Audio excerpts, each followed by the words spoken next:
Good morning everyone. তোমরা সবাই খুব ভালো আছো তো? আমিও খুব ভালো আছি।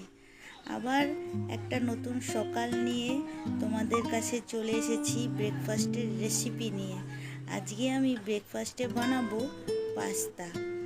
তো আমার ছেলে এখন স্কুলে যায়, স্কুল শুরু হয়ে গেছে।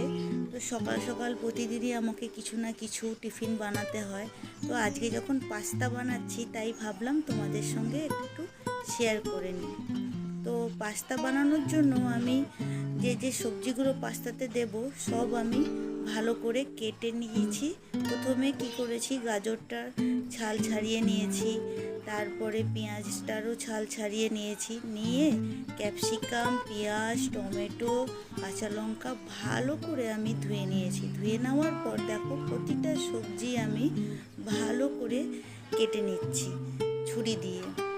তো যতটা পাচ্ছি মিহি করে কাটার, তো একদম মিহি তো কাটতে পারবো না, আর একদম মিহি কেটেও পাস্তাতে দিলে ভালো লাগবে না।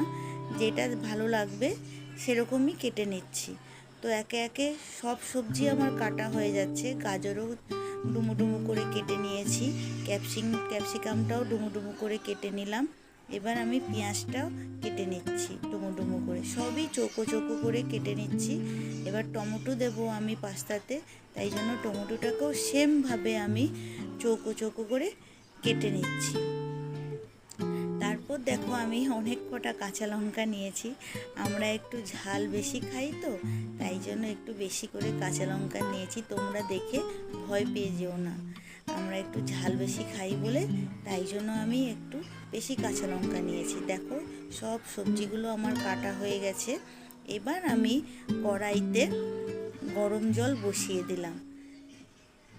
কড়াইতে জল নিয়ে গরম করতে বসিয়ে দিলাম। এবার জলের মধ্যে আমি লবণ দিলাম আর তেল দিয়েছি, রিফাইন তেল দিয়েছি। তারপর জলটা যখন ফুটে এসছে তার মধ্যে আমি দু রকমের পাস্তা দিয়েছি। দেখো তোমাদেরকে আমি দেখালাম, দু রকমের পাস্তা আমি পরিমাণ মতো দিয়ে দিচ্ছি, যে যতটুকু লাগবে। এবার এই পাস্তাটাকে ভালো করে আমি সিদ্ধ হতে দেব, যাতে ভালো মতো সিদ্ধ হয়, একদম যাতে গলেও না যায় আর শক্তও না থাকে। তাই জন্য আমি পাস্তাটাকে দেখো ছুরি দিয়ে কেটে দেখে নিচ্ছি যে ভালো মতো সিদ্ধ হয়েছে কিনা। এবার পাস্তা আমি ছেঁকে নিলাম একটা ঝুড়িতে। ছেঁকে নেওয়ার পর আমি পাস্তাটাকে একটু রিফাইন অয়েল দিয়ে মাখিয়ে নিচ্ছি। কারণ কি, গরম গরম পাস্তা তো, যাতে না জুড়ে যায়, একের গায়ে এক যেন লেগে না যায়, যেন বেশ ঝরঝরে থাকে, এই কারণে আমি পাস্তাতে রিফাইন অয়েল দিলাম। তো তারপর কড়াইতে আবার আমি সাদা তেল দিয়ে দিলাম। সাদা তেল দেওয়ার পর যেসব সবজিগুলো আমি কেটে রেখেছিলাম সেসব সবজিগুলো দিয়ে আমি ভাজতে দিলাম।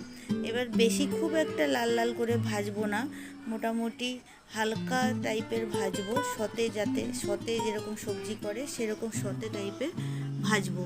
তারপর দেখো প্রথমে আমি লবণ দিইনি, এখন আমি লবণ দিচ্ছি। প্রথমের দিকে যদি আমি লবণটা দিয়ে দিতাম তাহলে জল বেরিয়ে যেত, যাতে সবজির জল না বেরায়, তাই জন্য আমি কিন্তু লবণ দিইনি। হালকা সবজিটা একটু সিদ্ধ হয়ে আসার পর লবণ আর চিনি দিয়ে দিচ্ছি। চিনিটা আমি টেস্ট ব্যালেন্সের জন্য দিচ্ছি। দেখো তোমাদের আমি চিলি ফ্লেক্স আর অরিগ্যানো দেখাচ্ছি। এইগুলো না পিৎজা খেয়েছিলাম, পিৎজাতে পেয়েছিলাম, সেই পাতাগুলো দেখাচ্ছি। এগুলো এমনি নর্মালি বাজারে কিনতে পাওয়া যায় না, আমাদের এখানে তো আমি দেখিনি, তাই আমি এই পাতাগুলো গুছিয়ে রেখে দিই, তো ফ্রিজে রেখে দিই। এই পাতাগুলো আমি এইভাবে চাউমিনে বলো পাস্তাতে বলো আমি ইউজ করি। তো আমি চারখানা পাতা ছিল, চারখানা পাতাই আমি চিলি ফ্লেক্সের দুটো পাতা আর অরিগ্যানোর দুটো পাতা আমি কেটে দিয়ে দিলাম। তারপর দেখো পাস্তা মশলা বাজার থেকে আমি কিনে আনি, পাস্তা মশলাও আমি এক প্যাকেট পুরোটা দিয়ে দিলাম। এক প্যাকেটই পুরোটা লাগবে, তাহলেই টেস্ট ভালো হবে। তারপর দেখো সসটা আমার শেষ হয়ে গেছে, টমেটো সস আমি একদম ঝেড়ে ঝেড়ে দিয়ে দিলাম। তারপর দিয়ে দিচ্ছি সয়া সস।